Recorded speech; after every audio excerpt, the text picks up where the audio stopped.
श्रीराम समर्थ.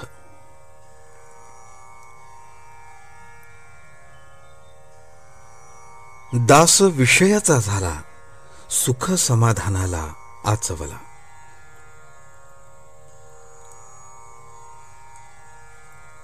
सर्व दुःखाचे मूळ देह हाच होय. त्यातच देहाला दुखणे म्हणजे दुःखाचा कळस होय. मिठाचे खारटपण, साखरेचे पांढरेपण, यासनसे वेगळेपण, तैसे देह आणि दुःख जाण. देहाने जरी सुदृढ झाला, तेथेही दुःखाचा विसर नाही पडला. सावली जशी शरीराला, तसा रोग आहे शरीराला.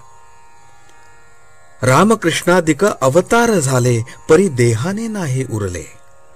स्वतःचा नाही भरव